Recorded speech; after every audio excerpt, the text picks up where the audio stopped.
आज की इस वीडियो में अकाउंटेंसी का ऑफिशियल मॉडल पेपर 2022 की कंप्लीट सॉल्यूशन करेंगे और यह मॉडल पेपर बिहार बोर्ड के द्वारा जारी किया गया है, जिसमें से कम 40 प्लस ऑब्जेक्टिव क्वेश्चन आपके फाइनल एग्जाम में मैच करेगा। सो आप लोग इस वीडियो को कंप्लीट जरूर देखें और लाइक करके अपने दोस्तों को भी शेयर करें, जिससे आपके दोस्तों को भी फायदे हो सके। और यदि आप चैनल में नए हैं तो प्लीज़ चैनल को सब्सक्राइब करके बेल आइकन को जरूर प्रेस करें, जिससे हमारी हर नए वीडियो का नोटिफिकेशन आपको सबसे पहले मिले और आप उन वीडियोज को सबसे पहले देख पाएँ। तो चलिए शुरू करते हैं। और यहाँ पे आप लोग देख सकते हैं इंटरमीडिएट एग्जामिनेशन 2022 एनुअल यानी वार्षिक, जो कि ऑफिशियल मॉडल पेपर है। ठीक है, मॉडल सेट आईकॉम यानी कॉमर्स का, अकाउंटेंसी अर्थात लेखा शास्त्र। देखिए इसमें सब्जेक्ट कोड भी दिया हुआ है 220 और पूर्णांक कितना है तो फुल मार्क्स आप लोगों का 100 होगा और टाइम आप लोगों को दिया जाएगा 3 घंटे 15 मिनट्स। तो चलिए हम लोग आगे बढ़ते हैं। आप लोग इसको आराम से पढ़ लीजिएगा। अभी अगर पढ़ेंगे तो बहुत सारा टाइम वेस्ट होगा, तो मैं आप लोगों का टाइम वेस्ट नहीं करना चाहता हूं। ठीक है, तो आप लोग इसको आराम से पॉज करके यानी वीडियो को रोक रोक के पढ़ लीजिएगा। हम फटाफट से नीचे जाते हैं। देख सकते हैं पूरा निर्देश लिखा हुआ है, डायरेक्शन कैसे क्या करना है आप लोगों को, इसको आप लोग पढ़ लीजिएगा। ठीक, तो और थोड़ा नीचे चलना होगा। ये तो अभी इंग्लिश में आ गया। यहाँ पे आप लोग देख सकते हैं सेक्शन ए। क्या है सेक्शन ए? यानी खंड अ, वस्तुनिष्ठ प्रश्न। प्रश्न संख्या 1 से 100 तक के प्रत्येक प्रश्न के साथ 4 विकल्प दिए गए हैं, जिनमें से एक सही है। किन्हीं 50 प्रश्नों के उत्तर दें। अपने द्वारा चुने गए 50 प्रश्नों के सही विकल्प को OMR शीट पर चिन्हित करें। प्रत्येक के लिए 1 अंक निर्धारित है। देखिए 100 ऑब्जेक्टिव क्वेश्चन आप लोगों को दिया जाएगा, जिसमें से आपको मात्र 50 ही ऑब्जेक्टिव क्वेश्चन को टिक करना है। कितना करना है? 50 ऑब्जेक्टिव क्वेश्चन को टिक करना है और आप लोगों को 50 नंबर जो है यानी 50 अंक आप लोगों को मिलेंगे। यहाँ पे आप लोग देख सकते हैं question number 1 to 100 have 4 options out of which only one is correct.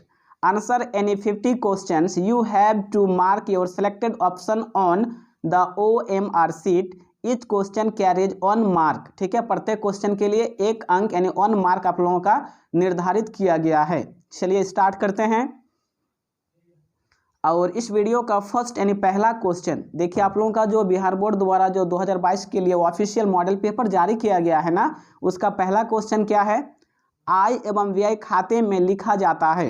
आय एवं व्यय खाते में लिखा जाता है, तो सही आंसर क्या होगा? ऑप्शन डी होगा, इनमें से कोई नहीं। अर्थात ये तीनों जो ऑप्शन दिया गया है ना, ये तीनों को नहीं लिखा जाता है, तो एक का जो सही आंसर होगा वो ऑप्शन डी होगा। तो मैं आप लोगों को टोटल 100 ऑब्जेक्टिव क्वेश्चन बताऊंगा और आप लोगों को लास्ट में बताना होगा कि आपको 100 में से कितने का आंसर याद था। कम से कम आप लोगों को 50 प्लस याद होना ही चाहिए, तभी आप अच्छा मार्क्स ला पाओगे आपके फाइनल एग्जाम में, यानी 2022 की इंटर की एग्जाम में। तो एक का सही आंसर क्या हो गया? ऑप्शन डी, इनमें से कोई नहीं। यहाँ पे आप लोग देख सकते हैं इंग्लिश में है income and expenditure account records. तो क्या हो जाएगा आंसर? तो आंसर हो जाएगा option D, none of these.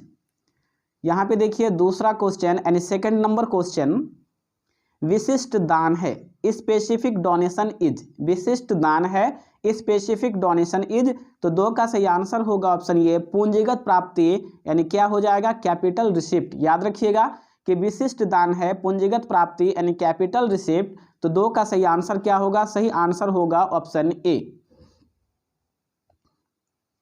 और यहाँ पे हम लोगों का तीसरा number question, question number 3, IBI खाते में लेन देन दर्ज करने के लिए लिखे जाते हैं। Income and expenditure account records transaction of. IBI खाते में लेन देन दर्ज करने के लिए लिखे जाते हैं। तो 3 का सही आंसर क्या होगा? ऑप्शन बी होगा, केवल आयगत प्रकृति। Option B, revenue nature only. याद रखिएगा कि IBI खाते में लेन देन दर्ज करने के लिए लिखे जाते हैं केवल आयगत प्रकृति, रेवेन्यू नेचर ओनली। यानी 3 का जो सही आंसर होगा वो क्या होगा? Option B. और नेक्स्ट हम लोगों का देखिए चौथा नंबर क्वेश्चन, क्वेश्चन नंबर 4, प्राप्ति एवं भुगतान खाता है। प्राप्ति एवं भुगतान खाता है, तो 4 का सही आंसर होगा ऑप्शन बी, वास्तविक खाता। याद रखिएगा कि प्राप्ति एवं भुगतान खाता है वास्तविक खाता। तो 4 का सही आंसर क्या होगा? सही आंसर होगा ऑप्शन बी। यहाँ पे इसका अंग्रेजी यानी इंग्लिश देख लीजिए, receipts and payments account is a. Receipts and payments account is a real account. तो सही आंसर क्या हो गया? सही आंसर होगा ऑप्शन बी, रियल अकाउंट। और यहाँ पे हम लोगों का 5 नंबर क्वेश्चन, क्वेश्चन नंबर 5, सचिव को मानदेय का भुगतान है। Payment of honorarium to secretary is treated as, यानी सचिव को मानदेय का भुगतान है। तो 5 का जो सही आंसर होगा ऑप्शन बी होगा, आयगत व्यय यानी रेवेन्यू एक्सपेंडिचर। याद रखिएगा कि सचिव को मानदेय का भुगतान जो होता है वो आयगत व्यय होता है, रेवेन्यू एक्सपेंडिचर होता है। तो 5 का सही आंसर क्या होगा? सही आंसर होगा ऑप्शन बी, रेवेन्यू एक्सपेंडिचर यानी आयगत व्यय। चलिए आगे बढ़ते हैं। नेक्स्ट हम लोगों का 6 नंबर क्वेश्चन, लाभ ना कमाने वाले संस्था का मुख्य उद्देश्य होता है। The main objective of non profit organisation is, यानी लाभ ना कमाने वाले संस्था जो होती है ना, उसका मुख्य उद्देश्य यानी मेन उद्देश्य उसका क्या होता है? तो 6 का जो सही आंसर होगा ऑप्शन बी होगा, समाज की सेवा करना, टू सर्व द सोसाइटी। याद रखिएगा कि लाभ ना कमाने वाले संस्था का मुख्य उद्देश्य होता है समाज की सेवा करना, यानी टू सर्व द सोसाइटी। तो 6 का जो सही आंसर होगा वो ऑप्शन बी होगा। आगे देखिए हम लोगों का 7 नंबर क्वेश्चन, क्वेश्चन नंबर 7, पूंजी कोष की गणना की जाती है। पूंजी कोष की गणना किस प्रकार की जाती है? तो 7 का सही आंसर होगा ऑप्शन बी, संपत्ति माइनस दायित्व, यानी संपत्ति से दायित्व को घटाने पर जो आंसर आएगा वो पूंजी कोष कहलाएगा। इसीलिए पूंजी कोष की गणना की जाती है संपत्ति माइनस दायित्व से, यानी 7 का जो सही आंसर होगा वो क्या होगा? ऑप्शन बी होगा। इसका अंग्रेजी इंग्लिश देखिए, capital fund is calculated as assets minus liabilities. याद रखिएगा कि capital fund is calculated as assets minus liabilities. तो सही आंसर हुआ ऑप्शन बी। और नेक्स्ट हम लोगों का देखिए 8 नंबर क्वेश्चन, प्राप्ति एवं भुगतान खाता सामान्यता दर्शाता है। प्राप्ति एवं भुगतान खाता सामान्यता दर्शाता है। ऑप्शन ए अधिक या घाटा, ऑप्शन बी रोकड़ शेष, ऑप्शन सी पूंजी कोष, ऑप्शन डी शुद्ध लाभ या हानि। Receipts and payment account usually indicates, option A surplus और deficit, cash balance, capital fund, net profit और लॉस। तो आप लोगों को इस 8 नंबर ऑब्जेक्टिव क्वेश्चन का आंसर करना है। तो जिसको आंसर पता है वो कमेंट बॉक्स में जरूर कमेंट कीजिए, और जिसको नहीं पता है वो भी कमेंट करें, मैं आप लोगों को सही आंसर कर दूंगा। ठीक है, ये आप लोगों को चेक करने के लिए 8 नंबर क्वेश्चन दिया जा रहा है। तो आप लोग इसका आंसर को कमेंट बॉक्स में जरूर लिखेंगे। और यहाँ पे देख सकते हैं हम लोगों का 9 नंबर क्वेश्चन, क्वेश्चन नंबर 9, निम्न में से कौन सी मद प्राप्ति एवं भुगतान खाते में जाएगी? Which one of the following items is shown in the receipts and payment account? याद रखिए क्वेश्चन कह रहा है कि निम्न में से कौन सी मद प्राप्ति एवं भुगतान खाते में जाएगी। तो 9 का जो सही आंसर होगा ऑप्शन सी होगा, आजीवन सदस्यता शुल्क, लाइफ मेंबरशिप फीस। याद रखिएगा कि निम्न में से कौन सी मद प्राप्ति एवं भुगतान खाते में जाएगी। तो आजीवन सदस्यता शुल्क, लाइफ मेंबरशिप फीस, यानी 9 का सही आंसर होगा ऑप्शन सी। और नेक्स्ट देखिए हम लोगों का 10 नंबर क्वेश्चन, क्वेश्चन नंबर 10 यानी 10, निम्न में से कौन आय नहीं है? निम्न में से कौन जो है ना वो आय नहीं है। तो 10 का जो सही आंसर होगा ऑप्शन डी, एंडोमेंट निधि। याद रखिएगा कि निम्न में से कौन आय नहीं है, तो एंडोमेंट निधि, यानी 10 का सही आंसर होगा ऑप्शन डी, एंडोमेंट निधि। इसका अंग्रेजी यानी इंग्लिश देखिए, which of the following is not an income. Which of the following is not an income, तो क्या होगा? एंडोमेंट फंड यानी एंडोमेंट निधि। तो सही आंसर क्या होगा? सही आंसर होगा ऑप्शन डी। 10 का सही आंसर हो गया ऑप्शन डी, एंडोमेंट निधि। और यहाँ पे देखिए हम लोगों का 11 नंबर क्वेश्चन, क्वेश्चन नंबर 11, प्राप्ति एवं भुगतान खाता सारांश है। क्वेश्चन कह रहा है कि प्राप्ति एवं भुगतान खाता किसका सारांश है? तो 11 का सही आंसर होगा ऑप्शन सी, समस्त आयगत एवं पूंजीगत प्राप्ति एवं भुगतानों का। याद रखिएगा कि समस्त आयगत एवं पूंजीगत प्राप्ति एवं भुगतानों का। तो 11 का सही आंसर क्या होगा? ऑप्शन सी होगा। इसका इंग्लिश देखिए अंग्रेजी, receipt and payment account is a summary of, क्या होगा? Receipt and payment account is a summary of. तो सही आंसर होगा option C, all revenue and capital receipt and payments. तो सही आंसर हुआ ऑप्शन सी। नेक्स्ट हम लोगों का देखिए 12 यानी 12 नंबर क्वेश्चन, साझेदारी संलेख के अभाव में साझेदार पाने का हकदार नहीं है। यानी साझेदारी संलेख के अभाव में साझेदार किस मतलब कौन कौन सा चीज जो है मतलब क्या क्या उसे नहीं मिलेगा, यानी पाने का हकदार उसको कोई अधिकार नहीं है। तो 12 का सही आंसर होगा ऑप्शन डी, इनमें से कोई नहीं, अर्थात उसे पूंजी पर ब्याज भी नहीं मिलेगा, वेतन भी नहीं मिलेगा और कमीशन भी नहीं मिलेगा। मतलब ये तीनों चीज जब नहीं मिलेगा तो इसका आंसर क्या होगा, ऑप्शन डी हो जाएगा, इनमें से सभी। 12 यानी 12 का सही आंसर हो गया ऑप्शन डी, इनमें से कोई नहीं। और यहाँ पे देख सकते हैं उसका इंग्लिश यानी 12 नंबर का, in the absence of partnership deed a partner is not entitled to receive, क्या होगा, इनमें से कोई नहीं, यानी नन ऑफ दीज, सही आंसर हुआ ऑप्शन डी। और नेक्स्ट हम लोगों का 13 यानी 13 नंबर क्वेश्चन, इनमें से कौन साझेदारी की विशेषता नहीं है, which one of the following is not the feature of partnership, यानी इनमें से कौन साझेदारी की विशेषता नहीं है। तो 13 का जो सही आंसर होगा ऑप्शन सी होगा, सीमित दायित्व, क्या होगा, लिमिटेड लायबिलिटी यानी सीमित दायित्व। तो 13 का सही आंसर होगा ऑप्शन सी, सीमित दायित्व। और नेक्स्ट हम लोगों का देखिए 14 यानी 14 नंबर क्वेश्चन, फर्म के लिए पूंजी पर ब्याज है, for the firm interest on capital is, यानी फर्म के लिए पूंजी पर ब्याज है। तो 14 का सही आंसर होगा ऑप्शन ए, पूंजीगत प्राप्ति, क्या हो जाएगा, कैपिटल रिसिप्ट यानी पूंजीगत प्राप्ति। तो 14 का सही आंसर क्या होगा, ऑप्शन ए। और मैं आप लोगों को बता दूं जो सच बात है वो सच बात है, झूठ बोल के कोई फायदा नहीं। 14 नंबर क्वेश्चन जो है फर्म के लिए पूंजी पर ब्याज है और इसका आंसर मैं आप लोगों को ए नंबर बता रहा हूं, पूंजी प्राप्ति यानी कैपिटल रिसिप्ट, लेकिन मैं कंफर्म नहीं हूँ इस आंसर के लिए। तो यदि आप लोगों को कंफर्म वाली यानी गारंटी वाली आंसर पता हो तो आप लोग कमेंट बॉक्स में जरूर कमेंट करेंगे, तो मैं आप लोगों के आंसर को पिन कर दूंगा जिससे आपका आंसर हमेशा ऊपर दिखेगा। लेकिन जो सही तरीके से अच्छी तरीके से जानते हैं वही कमेंट करेंगे अच्छा से, ठीक है। चलिए आगे बढ़ते हैं। और यहाँ पे देखिए हम लोगों का 15 यानी 15 नंबर क्वेश्चन, साझेदार के पूंजी खाते के प्रारंभिक शेष को क्रेडिट किया जाता है। तो 15 का सही आंसर होगा ऑप्शन ये, पूंजी पर ब्याज से, किससे क्रेडिट किया जाता है, तो पूंजी पर ब्याज, यानी 15 का सही आंसर जो होगा वो क्या होगा, ऑप्शन ए। और यहाँ पे उसका अंग्रेजी यानी इंग्लिश देख लीजिए, the opening balance of partners capital account is credited with, क्या होगा, option A, interest on capital, सही answer option A, interest on capital. Next हम लोगों का 16 यानी 16 नंबर क्वेश्चन, साझेदारी समझौते के अभाव में साझेदारों को पूंजी पर ब्याज दिया जाएगा। In the absence of partnership deed interest on capital will be given to the partners at, यानी साझेदारी समझौते के अभाव में साझेदारों को पूंजी पर ब्याज दिया जाएगा।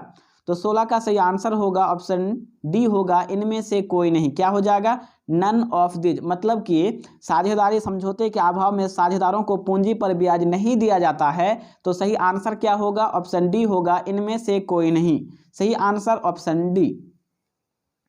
नेक्स्ट हम लोगों का देखिए 17 यानी 17 नंबर क्वेश्चन, चालू खाता है, करंट अकाउंट इज, यानी चालू खाता जो है वो क्या है।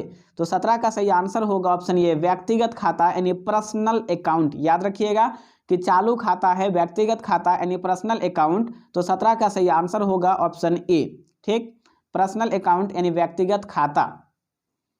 और नेक्स्ट हम लोगों का देखिए 18 यानी 18 नंबर क्वेश्चन, साझेदारों की पूंजी पर ब्याज है, साझेदारों की पूंजी पर ब्याज है। तो 18 का सही आंसर होगा ऑप्शन बी, विनियोजन। याद रखिएगा कि साझेदारों की पूंजी पर जो ब्याज होती है वो विनियोजन होती है, यानी सही आंसर जो होगा ऑप्शन बी होगा, विनियोजन।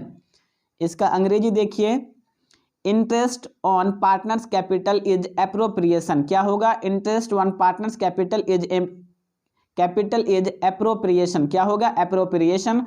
यानी 18 का सही आंसर होगा ऑप्शन बी, एन एप्रोप्रिएशन, यानी ऑप्शन बी इसका right answer.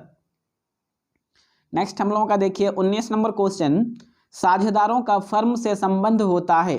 The relation of partners with the firm is that of, यानी साझेदारों का फर्म से किस प्रकार का यानी किस टाइप का संबंध होता है। तो स्वामी एवं एजेंट का, यानी an owner and an agent. तो 19 का सही आंसर क्या होगा, ऑप्शन सी हो जाएगा, स्वामी एवं एजेंट का।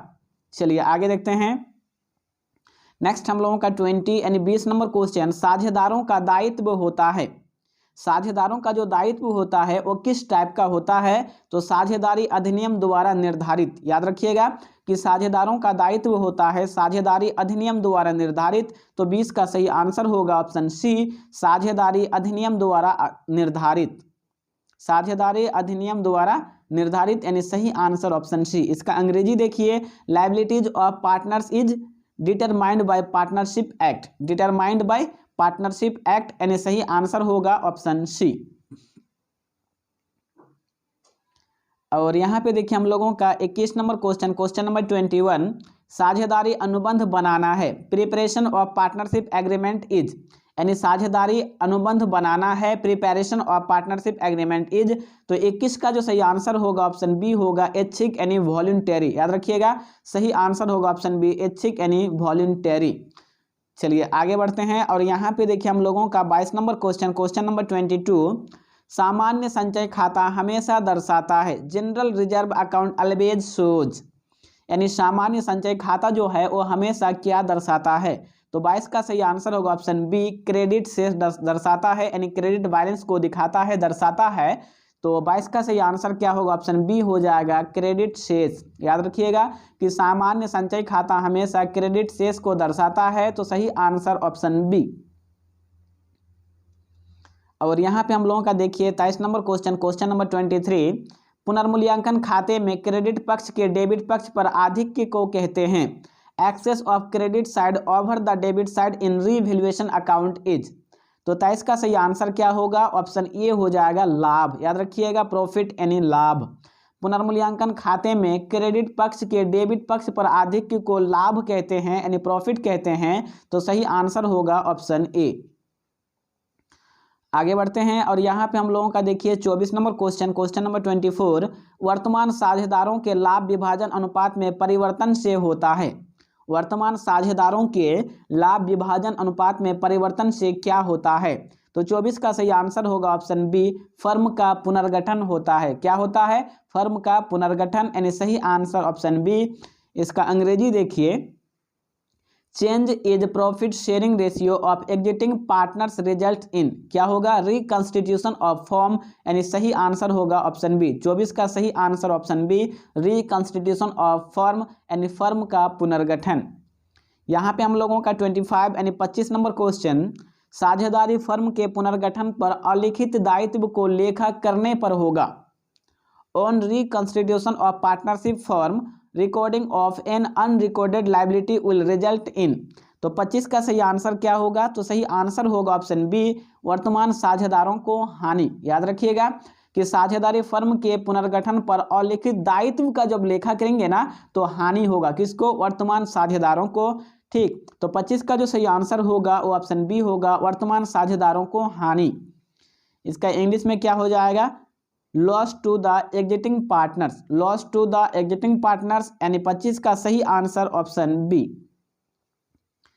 और नेक्स्ट हम लोगों का देखिए यहाँ पे 26 नंबर क्वेश्चन, ख्याति है, गुडविल इज, ख्याति है मतलब कि ख्याति क्या है, तो 26 का सही आंसर होगा ऑप्शन बी, अमूर्त संपत्ति यानी इनटेंजिबल एसेट। याद रखिएगा कि ख्याति एक अमूर्त संपत्ति है, इंटेंजिबल एसेट्स है, तो 26 का जो सही आंसर होगा ऑप्शन बी हो जाएगा, अमूर्त संपत्ति यानी इनटेंजिबल एसेट।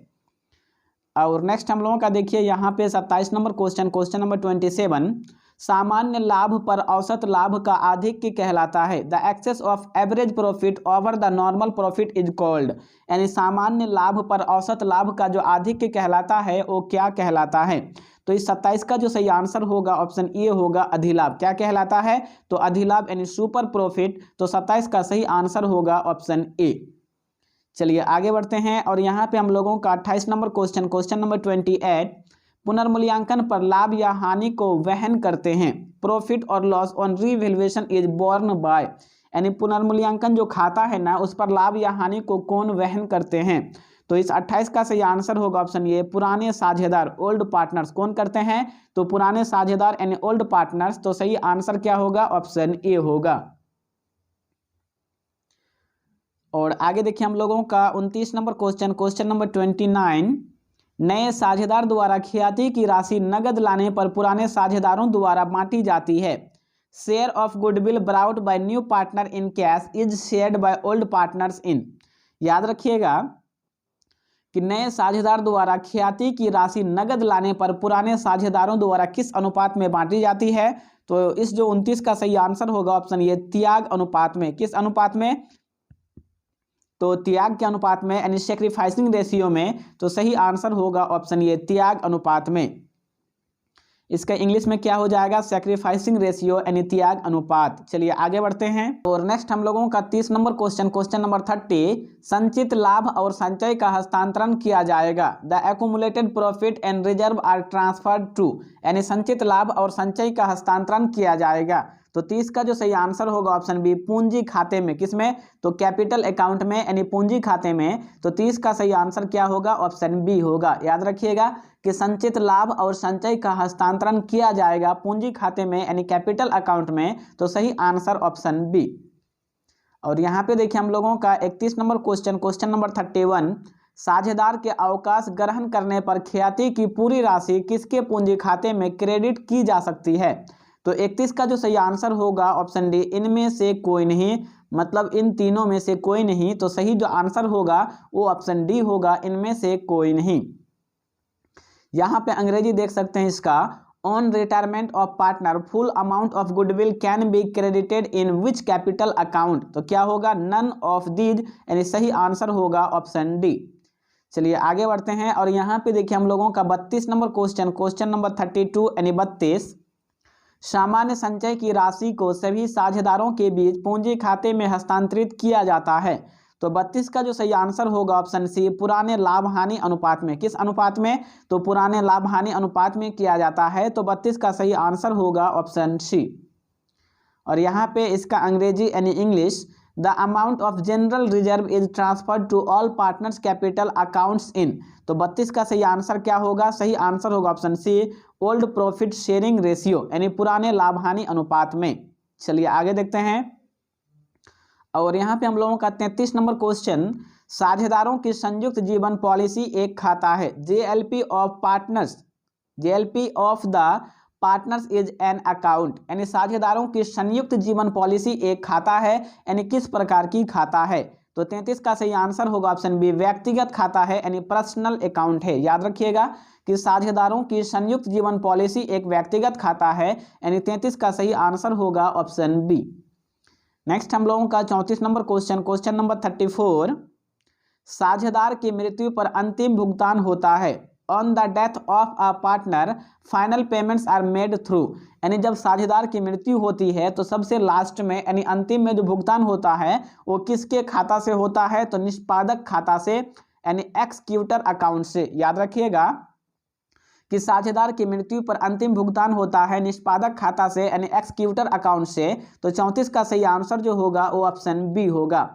चलिए आगे देखते हैं और नेक्स्ट हम लोगों का 35 नंबर क्वेश्चन नंबर 35, मृतक साझेदार को देय राशि चुकाई जाती है उसके। मृतक साझेदार को देय राशि चुकाई जाती है उसके किसको? तो उसके उत्तराधिकारी को, यानी एक्सक्यूटर को। तो 35 का जो सही आंसर होगा वो ऑप्शन डी होगा, उत्तराधिकारी को। यहाँ पे देख सकते हैं इसका अंग्रेजी, the amount due to the deceased partner is paid to his executor, यानी उत्तराधिकारी को। तो 35 का सही आंसर होगा ऑप्शन डी। नेक्स्ट हम लोगों का 36 नंबर क्वेश्चन नंबर 36, वसूली खाता है, रियलाइजेशन अकाउंट इज। वसूली खाता है, रियलाइजेशन अकाउंट इज। तो 36 का सही आंसर क्या होगा? ऑप्शन बी होगा, नाममात्र खाता, यानी नॉमिनल अकाउंट। क्या होगा? वसूली खाता है, नाममात्र खाता, यानी नॉमिनल अकाउंट। तो 36 का सही आंसर क्या होगा? तो ऑप्शन बी होगा। चलिए आगे बढ़ते हैं और यहाँ पे देखिए हम लोगों का 37 नंबर क्वेश्चन नंबर 37, साझेदारों द्वारा फर्म का ऐच्छिक समापन किया जा सकता है। ये firm can be voluntarily dissolve by the partners, यानी साझेदारों के द्वारा फर्म का ऐच्छिक समापन किया जा सकता है बहुमत के आधार पर। किसके आधार पर? वन मेजोरिटी बेसिस, यानी बहुमत के आधार पर। तो 37 का सही आंसर क्या होगा? ऑप्शन ए होगा, बहुमत के आधार पर। और यहाँ पे देखिए हम लोगों का 38 नंबर क्वेश्चन नंबर 38, जब कोई साझेदार किसी बाह्य दायित्व के भुगतान का दायित्व लेता है तो खाता क्रेडिट किया जाएगा। तो इस 38 का सही आंसर क्या होगा? तो सही आंसर होगा ऑप्शन ये, वसूली खाता। याद रखिएगा कि जब कोई साझेदार किसी बाह्य दायित्व के भुगतान का दायित्व लेता है तो कौन सा खाता डेबिट क्रेडिट किया जाता है? तो वसूली खाता को क्रेडिट किया जाता है। तो 38 का सही आंसर होगा ऑप्शन ए, वसूली खाता यानी रियलाइजेशन अकाउंट। यहाँ पे अंग्रेजी देख सकते हैं, when a partner takes responsibility to make payment of any outside liability of the firm the amount the account credit will be, क्या हो जाएगा, रियलाइजेशन होगा, यानी सही आंसर हो गया ऑप्शन ए। और यहाँ पे हम लोगों का 39 नंबर क्वेश्चन नंबर 39 यानी 39, फर्म के समापन पर होने वाले व्यय को कहते हैं। Expenses on dissolution of firm is called, यानी फर्म के समापन पर होने वाले व्यय को क्या कहते हैं। तो 39 का जो सही आंसर होगा ऑप्शन ए होगा, वसूली व्यय कहते हैं, यानी रियलाइजेशन एक्सपेंस कहते हैं। याद रखिएगा कि फर्म के समापन पर होने वाले खर्च को वसूली खर्च यानी होने वाले व्यय को वसूली व्यय रियलाइजेशन एक्सपेंस कहते हैं। तो 39 का सही आंसर क्या होगा, ऑप्शन ए होगा। और नेक्स्ट देखिए हम लोगों का यहाँ पे देख सकते हैं 40 यानी 40 नंबर क्वेश्चन, फर्म के विघटन पर साझेदार के ऋण खाते को हस्तांतरित किया जाता है। On dissolution of a firm partners loan account is transferred to, यानी फर्म के विघटन पर साझेदार के ऋण खाते को किस में ट्रांसफर यानी हस्तांतरित किया जाता है। तो 40 का सही आंसर होगा ऑप्शन डी, इनमें से कोई नहीं, क्या हो जाएगा, नन ऑफ दीज, यानी सही आंसर होगा ऑप्शन डी, इनमें से कोई नहीं। नेक्स्ट हम लोगों का 41 नंबर क्वेश्चन नंबर 41, फर्म के विघटन के समय संपत्तियों का पुस्तकीय मूल्य वसूली खाते के किस पक्ष में लिखा जाता है। तो 41 का सही आंसर होगा ऑप्शन ए, डेबिट पक्ष में। किसमें, तो डेबिट पक्ष में, यानी 41 का सही आंसर होगा ऑप्शन ए। चलिए आगे बढ़ते हैं और यहाँ पे देखिए इसका अंग्रेजी यानी English, at the time of dissolution of firm book value of assets is recorded in which side of the realisation account. तो क्या हो जाएगा, 41 का सही आंसर होगा ऑप्शन ए, डेबिट साइड। ठीक है, ऑप्शन ए इसका राइट आंसर।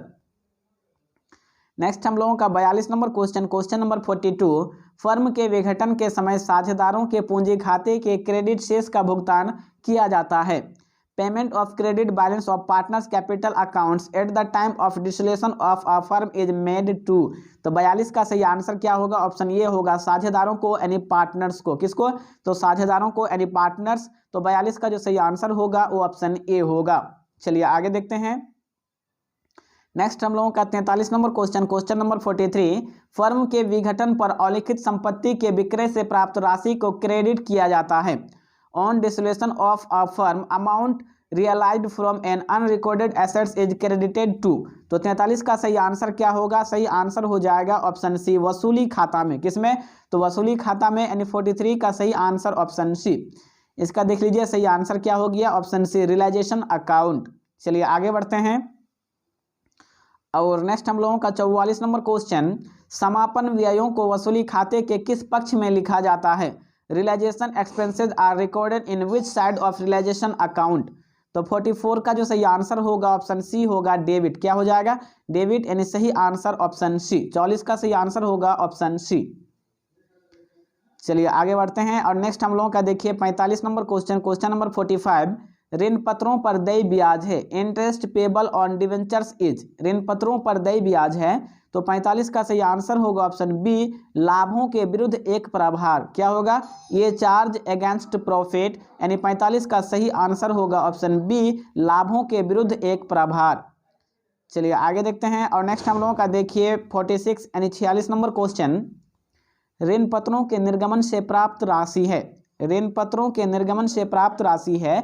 तो 46 का सही आंसर होगा ऑप्शन ए, पूंजीगत प्राप्तियां। क्या होगा, पूंजीगत प्राप्तियां, यानी सही आंसर ऑप्शन ए। यहां पे देख सकते हैं इसका अंग्रेजी, amount received from the issue of debenture is, amount received from the issue of debenture is. तो 46 का सही आंसर होगा ऑप्शन ए, कैपिटल रिसिप्ट। क्या होगा, कैपिटल रिसिप्ट, यानी सही आंसर होगा ऑप्शन ए। और यहाँ पे देखिए हम लोगों का 47 यानी 47 नंबर क्वेश्चन, ऋण पत्रों के निर्गमन पर कटौती है। Discount on issue of debentures is, यानी ऋण पत्रों के निर्गमन पर कटौती है। तो ऑप्शन ए में देखिए अस्थायी संपत्ति, ऑप्शन बी चालू संपत्ति, ऑप्शन सी वास्तविक संपत्ति, ऑप्शन डी कृत्रिम संपत्ति। Fixed assets, current asset, real asset and fictitious asset. तो आप लोग इस 47 का आंसर को कमेंट बॉक्स में जरूर कमेंट करें। चलिए आगे देखते हैं। यहाँ पे हम लोगों का 48 यानी 48 नंबर क्वेश्चन, ऋण पत्रों का विमोचन नहीं किया जा सकता। Debentures can't be redeemed eight, यानी ऋण पत्रों का विमोचन नहीं किया जा सकता। तो इस 48 का सही आंसर क्या होगा? ऑप्शन बी होगा, बट्टा पर यानी डिस्काउंट पर। ऋण पत्रों का विमोचन किस पर नहीं किया जा सकता? तो बट्टा यानी डिस्काउंट पर। तो सही आंसर होगा ऑप्शन बी। चलिए आगे देखते हैं। यहाँ पे हम लोगों का 49 यानी 49 नंबर क्वेश्चन, कंपनी के समापन पर ऋण पत्रों के मूलधन की वापसी की जाती है। तो 49 का सही आंसर होगा ऑप्शन ए, सबसे पहले। याद रखिएगा कि कंपनी के समापन पर ऋण पत्रों के मूलधन की वापसी सबसे पहले की जाती है। तो सही आंसर जो होगा वो ऑप्शन ए होगा। यहाँ पे इसका अंग्रेजी देख सकते हैं, on liquidation of a company principal amount of debenture is return. क्या होगा? फर्स्ट ऑफ ऑल, यानी सही आंसर होगा ऑप्शन ए। और नेक्स्ट हम लोगों का 50 यानी 50 नंबर क्वेश्चन, ऋण पत्रों के निर्गमन पर दिया जाने वाला बट्टा किस प्रकृति का होता है? Discount on issue of debenture is of which nature, यानी ऋण पत्रों के निर्गमन पर दिया जाने वाला बट्टा जो होता है डिस्काउंट, वो किस प्रकृति का होता है, यानी किस नेचर का होता है? तो 50 का जो सही आंसर होगा ऑप्शन बी होगा, पूंजीगत हानि। क्या हो जाएगा? कैपिटल लॉस यानी पूंजीगत हानि। तो 50 का सही आंसर होगा ऑप्शन बी। और नेक्स्ट देखिए हम लोगों का 51 नंबर क्वेश्चन, क्वेश्चन नंबर 51, एक कंपनी के आर्थिक चिट्ठे में ऋण पत्रों को किस शीर्षक के अंतर्गत दिखाया जाता है? तो 51 का सही आंसर होगा ऑप्शन बी, दीर्घकालीन ऋण। ठीक है, तो इस वीडियो को, आज की इस वीडियो को यहीं पे खत्म करते हैं। और पार्ट 2 यानी 51 से लेके, ठीक है, यानी 51 से लेके 100 तक अगर आपको ऑब्जेक्टिव क्वेश्चन देखना है, ठीक है, यानी वीडियो को देखना है, तो आपको इस जगह पे एक वीडियो अभी दिख रहा होगा, देख लीजिए आप। इस वीडियो पे आप लोग क्लिक कीजिए तो आप लोगों को 51 से लेके 100 तक दिखा देगा। और ये हम लोगों का पार्ट 1 था, और पार्ट 2 इस यहाँ पे आपको मिल जाएगा इस जगह पे। ठीक है, ये जो तीर का निशान देख रहे हैं ना बॉक्स, इस बॉक्स में आपको पार्ट 2 मिल जाएगा। तो आप लोग इस वीडियो को देख लें, साथ ही साथ वीडियो को लाइक करें, चैनल में नए हैं तो चैनल को सब्सक्राइब करके बेल आइकन को जरूर प्रेस करें। तो आज की इस वीडियो में यहीं तक, मिलते हैं फिर नेक्स्ट वीडियो में, यानी पार्ट 2 में 51 से 100 तक वाली वीडियो में।